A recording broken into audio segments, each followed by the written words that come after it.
Welcome into the Barclay Radebaugh Show, brought to you by Cruz Chevrolet. Kevin O'Rourke, joined by the Bucs head coach. CSU 11-4 in Big South Conference play, tied with High Point atop the league, with 3 games left in the regular season, and right there for you, almost to the stretch run. Exciting time and nervous time too, I guess. Yeah, it's been really exciting to be playing meaningful games in February. Is what you want to do. You want to get to March with a chance to advance, and we're right where we want to be. And it's a credit to these guys, how hard they've played. We've basically, for the last 2 weeks, been in tournament basketball because of the strength of the league at the top. The other teams continue to win also, and so it just keeps you on edge. But it's been a lot of fun, been a great journey. Last couple of weeks, winning some close games, really controlling the late tail end of games. And people always talk about senior experience, veteran teams. Is that cliche, or you think that really does make a big difference in some of these games? Well, when you look at the plays we've made late, those are senior veteran plays. Offensive rebounding it and throwing it back out to use more clock instead of forcing the situation. Having numbers late in the game and using clock, making free throws, tough execution late in the shot clock, getting stops. We had to get stops again at Longwood. We needed stops. We were down 4 points with a few minutes to go and needed stops. And so these guys have risen to the occasion every time, and our in-game execution has been indicative of having veteran players.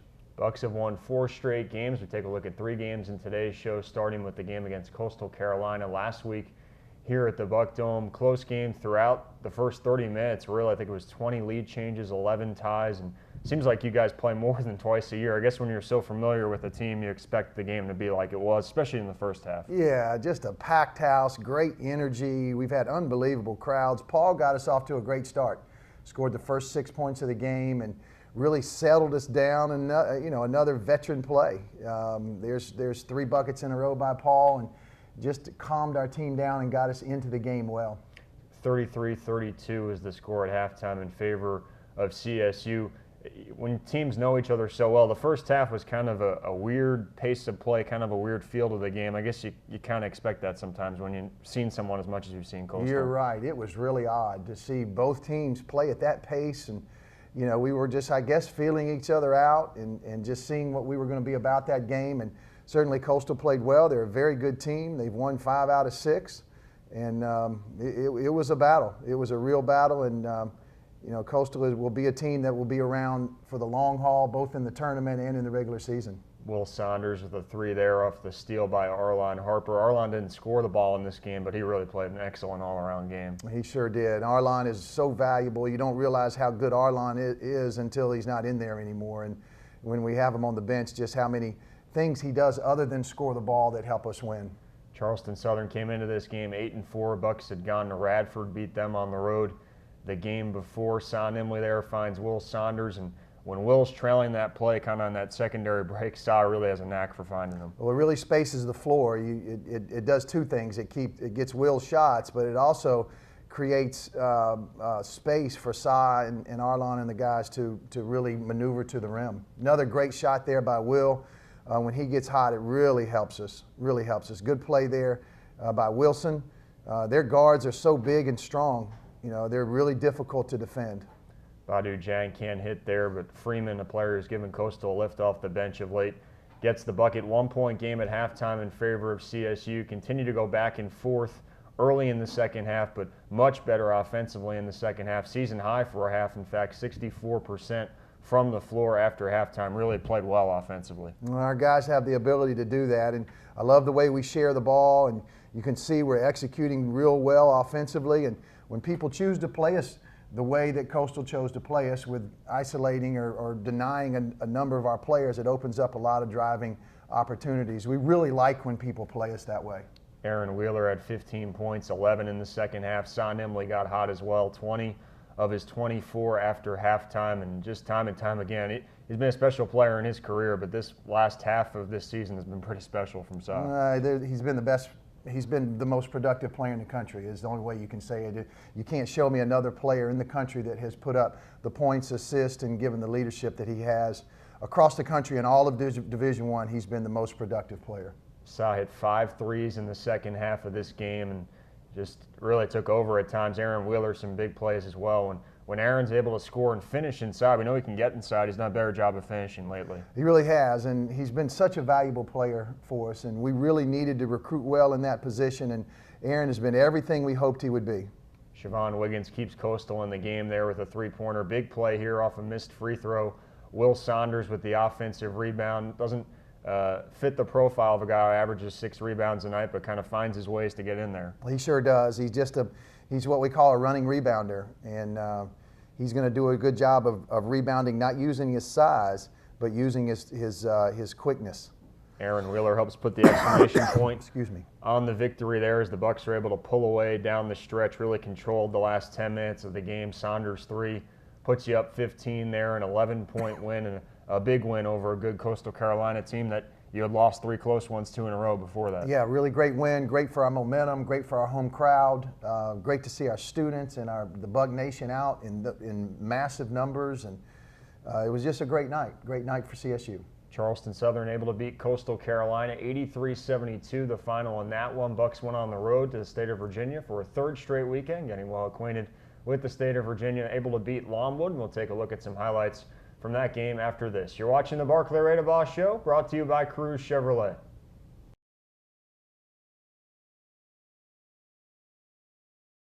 Welcome back to the Barclay Radebaugh Show. Charleston Southern getting set to hit the road for a 4th straight weekend. Bucks will take on Campbell on Saturday in a game you can watch on ESPN3, 4 p.m. tip as we move into some highlights of last Saturday's game at Longwood. Bucks coming off back-to-back wins against Radford and Coastal Carolina, and you got a Longwood team that came in having played pretty well of late, and you guys got out to a blistering start. We can't shoot the ball any better than we shot it.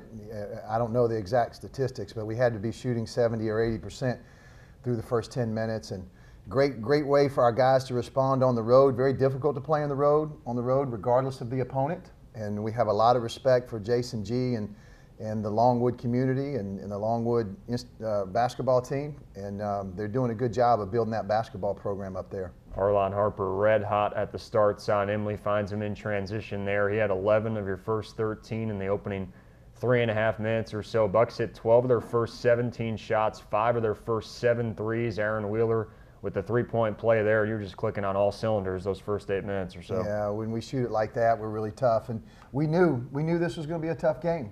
Longwood's playing well. You know, they got a good team. They're very athletic. Jason's just is starting that program, and they're going to be a really good team in our league, and certainly somebody in the tournament that could upset some people. Son Emily finds Cedric Bowen up for the dunk there, stretched the lead to 20 at 30-10. Longwood's got some players who can score the ball. Quincy Taylor, certainly one of them. He got going, and they made this a game. Certainly cut it to 5 by halftime. Well, we knew. You know that's coming, and anytime you're on the road and you're up 20 and playing against a team that's pretty good, they're going to fight back. And we knew that, and we knew we weren't going to win by 20 on the road unless it would be an unusual circumstance. And we knew we were in a battle, and I credit our guys. Longwood came back and swung pretty hard and hit us with a couple really good shots, and our guys never flinched. We continued to work and came out victorious, obviously, but it was a battle. It was a real battle and a really good college basketball game. 3 there for Longwood. Lancers close to within 5 at halftime, and early in the second half able to make it again. They end up tying it at 41 on this possession as Taylor hits one of his 5 threes in the game. And like you said, it was there up for grabs and kind of didn't go your way really for much of the second half, but the last 5 minutes or so you were able to do enough to get the win. Well, I just told our guys, calm down. It's going to be okay. You know, sometimes when you get a big lead and they come back like that, you look around like, what happened? Well, nothing bad happened. We just were playing against a team that was also playing very well on that particular day. So let's just settle into the game. Let's execute. Let's be veterans, and everything will be okay. And just a big-time play there by Sa to get to the rim to get us up by 3. Longwood cut it back. Arlon makes a great play, big-time play to get us back up by 3. They had a couple looks to tie it up, and then Sa sealed it with a free throw. Bucks win it by 1 as Longwood hits a 3 there at the buzzer, 65-64. So the big play by Sa. Saunders had that 3 to start the 7-0 run, and Will's really had some timely three-pointers all year long. Well, that's what we asked Will to do. It's the same role that Matt Young had when he was here, and we want to space the floor. The more shots he makes, the further defenses have to come and guard him, which gives us more opportunities to penetrate. And he's such a valuable member of our team, not only his ability to shoot it, but has become a pretty good defender and a very good rebounder. So CSU able to come back down the stretch. Bucks have now won 4 of their last 5 on the road.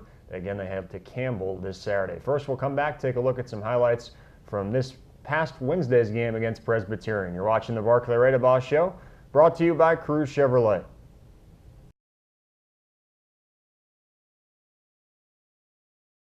Welcome back to the Barclay Radebaugh Show, brought to you by Cruz Chevrolet. Kevin O'Rourke alongside the Charleston Southern head coach. 3 games left in the regular season, at Campbell, at Gardner-Webb, and home against High Point for the Bucks. CSU went to 11-4 in conference play on Wednesday, able to beat Presbyterian 75-49 as we show you some of the highlights from that game. It's a PC team that you really had to battle on the road, and they had come in winners of 2 of their last 3. So every time in the Big South this year, it's a challenge. Oh, it sure is. And Presbyterian have been playing extremely well, and they have talented players. They're well coached. Greg is a veteran, and he gets absolutely the most out of his players. And Downing is such a force. He had 29 in Clinton against us, and we were really concerned with his productivity and the matchup and how he scored. He scored so easily in Clinton. We came out and got off to a good start. It was a good battle. Great to see Javis hit that. He's going to be a really good player for us. And then we had to attack their zone. It's difficult. I mean, they're good at it. They're athletic. They move, and we knew we were going to have to make plays. And having Aaron there in the middle to be creative is always a good advantage for us. And when Will can make some shots like that, but we won this game defensively. We really did. We were able to defend their best players. And you can't stop their best players, but shooting percentage is what we were focused on. And on all 3 of those guys, we did a pretty good job. Jordan Downey and Deshaun Murray, 2 leading scorers for PC, both average almost 17 points a game. They were just 7 for 22 combined from the floor in this one. Taking a look at some highlights here in the first half as Aaron Wheeler gets inside, back out for Sa. And Aaron's really good at finding people when he gets in the middle. He's done such a good job of doing his role. Great job by Javis finding. Wow, is he going to be a good player? He is so talented and has the ability to play inside and out. And this time next year, people will know Javis Howard's name. Jabbar Washington with a 3. He had 5 points in the first half, and he's given you some solid minutes here of late. It gives you some life when he comes off the bench. He's so athletic. He's going to make some type of play, good or bad. Something's going to happen and he hit 2 out of his 3 shots and really did a good job. Up by 7 at half. Didn't feel like we played great, Kev, but we played good enough to be up by 7 and really challenged our guys to pick it up a notch in the second half. And when you got that guy with Nimley on the back of his jersey, you got a shot. And he scored at a torrid pace in the second half against Presbyterian. Just amazing to watch. He's had some pretty good second halves of late. 25 of his 34 in the second half of this one, a career high 8 threes. Still a 4-point game here early in the second half, but you're able to take control here with a 20-4 run. Sa hits one from about 27, 28 feet. Why not? Put it home. That one was from Mount Pleasant. And you got to really credit our guys. They're so good. They recognize the hot shooter. In Longwood, we kept getting the ball to Arlon. To start the Coastal game, we kept getting the ball to Paul. They're so smart and intelligent with how they play. That great play there by Arlon. They continue to get the ball to the hot shooter. Really unselfish team.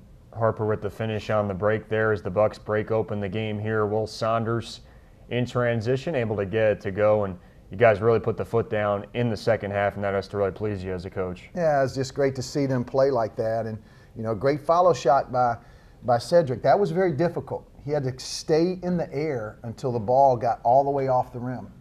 Or it would have been an offensive goaltending. Great play by him. Defensively is where we want it. Keeping guys in front, contesting shots. Good shot there by Downing, but it was a difficult shot. And so we did a good job on that. Just unselfish play, finding Sa, a role reversal there. Arlon leading the break, Sa being the recipient. and certainly very good. Great play by Murray there. We've changed defensively by this time and staying out on three-point shooters, so that opened up a few more opportunities for him to score. Sa goes over the 30-point mark there late for the 6th time this season. How about the last 4 years? You had 6 total 30-point performances. He's had 6 in the last 11 games. He's had more than anybody in the country, and there's nobody in the country that has had 6 30-point games. I think, what is the next guy, 2 or 3, Yeah. and he's amazing. He's just amazing, and we're going to enjoy watching him the last 3 games and into the tournament, and he'll go down as one of the all-time greats here. But it was a team win. It's not just about Sa scoring, and he's been the recipient of some really good plays by the rest of our team, and the unselfish nature of the way these guys play, and the unsung heroes, Paul rebounding, getting 8 rebounds in 20 minutes. And I mean, it's just so good what these other guys are doing to help us win these games. And I want to make sure that people know this has really been a team effort. And now Sa will be the first to tell you that. He's a team guy. He is a really unselfish guy, leads us in assists. Arlon is such an unselfish player. Will. Those guys, Cedric and Paul, willing to do so much of the tough work and carry such a heavy load rebounding and defending. And then Aaron, has become our best defender. And we consistently take him, and he sacrifices his opportunity to shoot some because he's exhausted because of the work he does on the offensive end. The guys coming off the bench have just been spectacular in their minutes that they've been able to play. Javis got us some good, solid minutes against Presbyterian and played really well. Only scored a bucket, but defensively he was good. He was in the right spot. His passing was terrific. And so, it's really been a team effort, and we're excited that our guys are willing to play like that. It's the right way to play. It's the right way to play basketball. That team effort has allowed you guys to clinch your 3rd winning season in 4 years. Still a lot out in front of you. Starts Saturday at Campbell, and a team that's always a challenge to prepare for stylistically. Yeah, I mean, I don't know how many winning seasons we've had here at CSU, but 3 of the last 4 years. Big deal. Yeah, it's a big deal. It really is. And but it wasn't on our goals.